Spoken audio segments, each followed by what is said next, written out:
நாளைக்கு வாழைத்தண்டு பொரியல் செய்ய போகிறேன். வாழைத்தண்டு வந்து உணவில் வந்து நம்ம அடிக்கடி சேர்த்தோம்னா டஸ்ட் அலர்ஜி வராமல் பாதுகாக்கலாம்.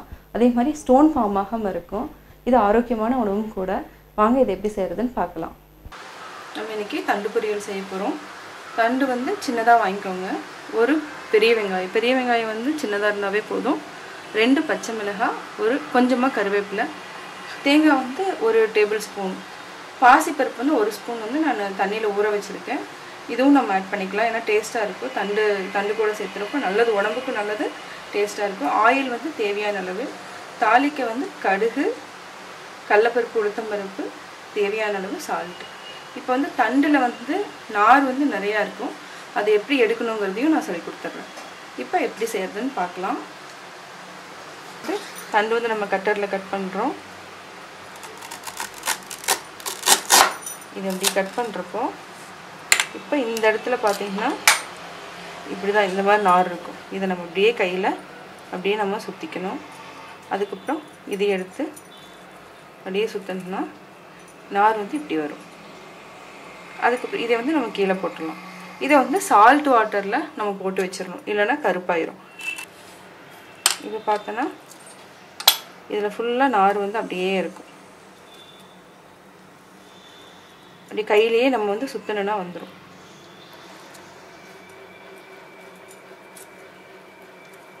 இது வந்து அடித்தண்டாக பார்த்து வாங்கணும். நீங்கள் அடித்தண்டாக கேட்டு வாங்குங்க. ஏன்னா மேல் தண்டு வந்து என்னென்னா அது சாப்பிட முடியாது, அந்தளவுக்கு டேஸ்ட்டாகவும் இருக்காது. அதாவது நார் தான் நிறையா இருக்கும்.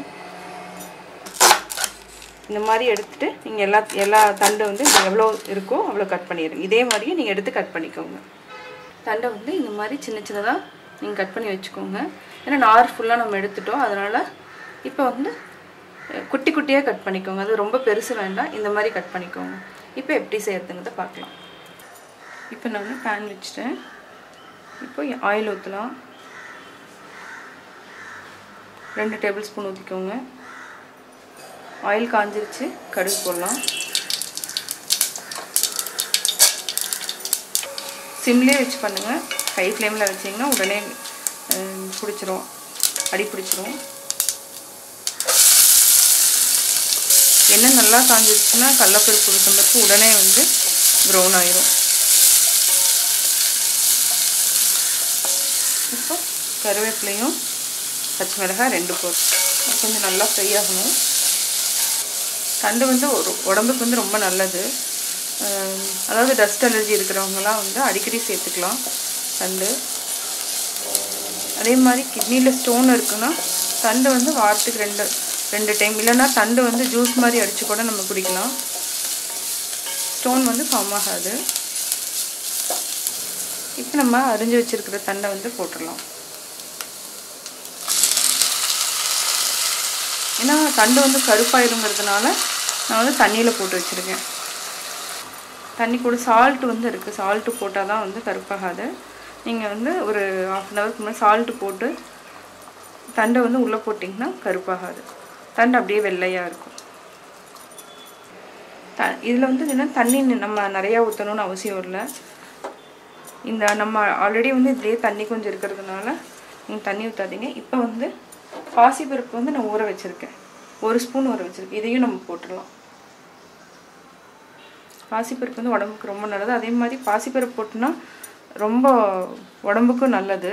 அதாவது பருப்பு சேர்த்துறதுனால என்ன டேஸ்ட்டும் நல்லா இருக்கும். இப்போ சால்ட் போட்டுட்டு நம்ம ஒரு 5 மினிட்ஸ் மூடி வச்சிடலாம்.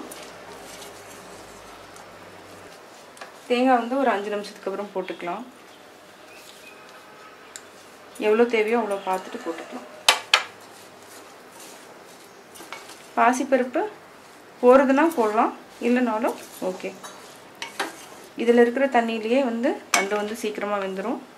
ஒரு 5 மினிட்ஸ் நம்ம வந்து மூடி வச்சிடலாம். ஹை ஃப்ளேமில் வைக்க வேண்டாம், அடி பிடிச்சிரும். செக் பண்ணலாம். தண்டு ஓரளவுக்கு வந்துடுச்சு. இன்னும் தண்ணி இருக்குது, தண்ணி கொஞ்சம் வற்றணும். இப்போ வந்து தேங்காய் போட்டுக்கலாம். நம்ம தேங்காய் வந்து தேவைன்னா நீங்கள் போடுங்க, இல்லைன்னா விட்டுடலாம். தண்டுக்கு வந்து தேங்காய் போட்டால் நல்லா டேஸ்ட்டாக இருக்கும், அதனால் நான் போட்டிருக்கேன். தண்டு வந்து பார்த்து வாங்குங்க. தண்டு வந்து அடித்தண்டு தான் வாங்கணும். இல்லைனா வந்து மேல் தண்டு வாங்கினீங்கன்னா வெறும் நாறு தான் இருக்கும், இந்த மாதிரி வராது. ஒரு 2 நிமிஷத்தில் ஆஃப் பண்ணிடலாம்.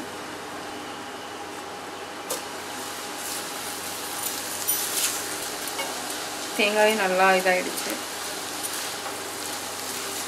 தண்ணி இல்லை. இப்போ ஆஃப் பண்ணிக்கலாம்.